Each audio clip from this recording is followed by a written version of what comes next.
incredible. Vicky Buffont, everyone. I'm almost scared to ask, is Vera ready yet? Almost, he's stretching. Oh. So I guess I need to stretch. Yeah. All right, I know. I'll tell a story. Would you like that? A true story from my life? Yes! I have a good one. It takes place around this time of year. As a matter of fact, it was a chain of events that climaxed, if you will, a little bit after midnight, shortly after February 14th turned into February 15th. It was San Francisco in the mid-90s. Can you believe I've lived in San Francisco for almost 30 years? No! I sure can't. It was so long ago. San Francisco, the mid-90s, I was a young gay man. Everywhere I went, people were dancing to C.C. Peniston. Yeah. Finally, it has happened to me, right in front of my face, and I just cannot hide it. Yes, I was a young gay man in San Francisco, and I was in love with a man named David. David looked like a young queer punk version of Jason Bateman. Can you picture that? Wow. He was cute. He lived over in the Haight on Frederick Street. He lived in this big Victorian flat with all these roommates. Nowadays, we would call them hipsters, but we didn't know that word back then, darlings. We didn't. But they were the kind of people who didn't have a television and made their own pickles. And David played the acoustic guitar. Like, he played it for me while sitting on his bed and looking directly into my eyes. And I liked it. Yeah. I liked it. And that just proves how much I was in love, because nobody likes that. Yes, I loved David, and David was fond of me as well. Yes, I was not making David's heart race the same way that he was making my heart race. One typically knows when that's happening, right? And it's not a good feeling when you're more into them than they're into you. And like I say, I was so young. I didn't know how to handle this feeling. So I grew desperate and clingy and jealous. And that made David pull away.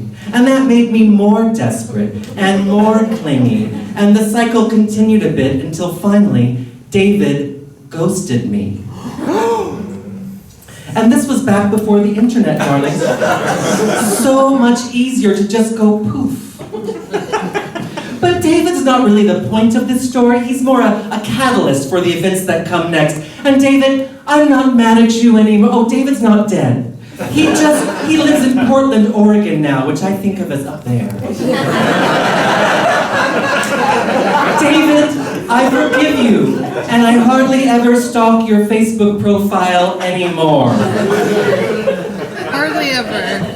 So, David stopped returning my calls, and a couple days went by, and then a few days more went by, and I realized, oh my gosh, I've been dumped. And this was a couple days before Valentine's Day, and that stung. So I wrote David a letter, a long, loving, pleading, threatening, probably rather frightening letter. And late on Valentine's Day night, after spending a few hours getting drunk with my former friend Anne, and I say former because not long after this I had to cut ties with Anne for unrelated reasons. I'm sorry, Anne is beside the point. I don't have time to get into the whole Anne saga now. We'll talk about Anne next time. I want to know. So I had gotten drunk with Anne, and I made my way over to Frederick Street, where I dropped my letter through David's mail slot. And then I turned around to make my way home, walking through the misty, foggy, dark Haight neighborhood, when what should appear out of the gloom but a giant skinhead. Yeah, skinhead, bomber jacket, combat boots, the whole 9 yards. And he approached me, and he grabbed me by the shoulder, and he said, "Give me your wallet." which I did with alacrity, thinking, enjoy my $8 and my frequent fucker card, asshole.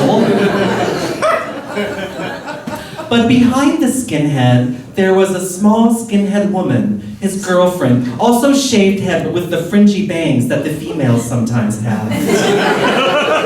And she started shouting, "Kick the faggot's ass! Kick the faggot's ass! Kick the faggot's ass!"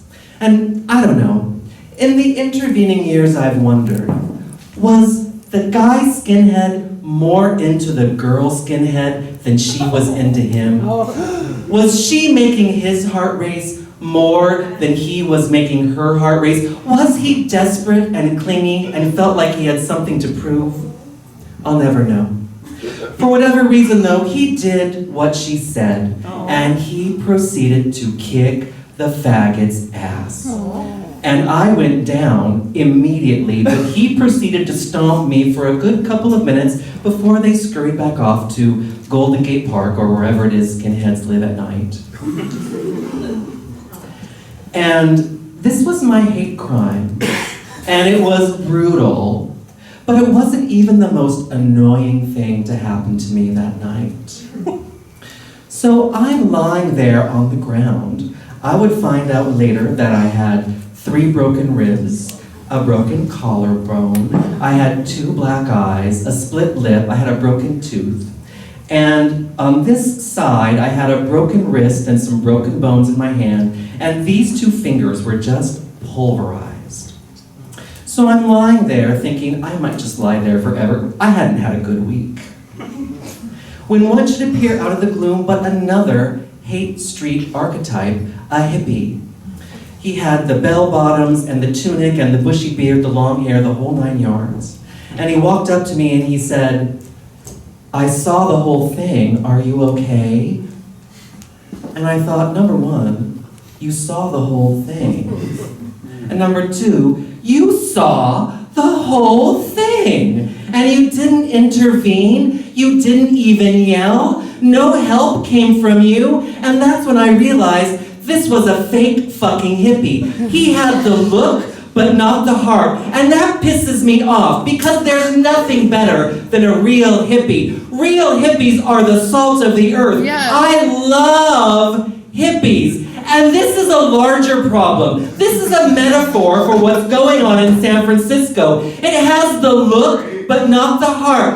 San Francisco has that San Francisco style, but it's not the same anymore. It's not the same loving, helping San Francisco it used to be. Because, a hippie will help you in a crisis. Or, they'll try.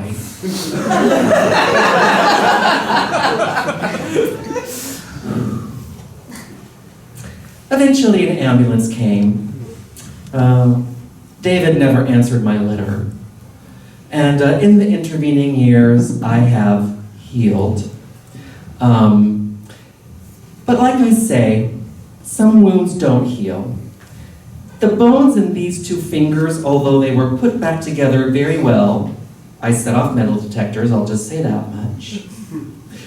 They hurt me sometimes. They hurt when I've been typing for too long, or when I've had them up someone's ass for a while. The pressure, it hurts. And also, I feel kind of blessed, because when I flip someone off, it comes with an internal angry feeling in my bones. When I flip someone off, I feel it. And like I say, I've lived in San Francisco for almost 30 years, so darlings, I flip people off all the fucking time. Yeah.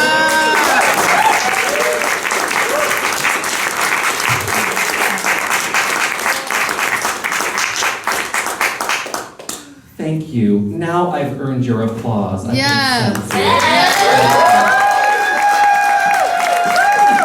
I didn't mean to make you applaud again. But while you're in an applauding mood, please welcome, finally ready, the amazing Vera.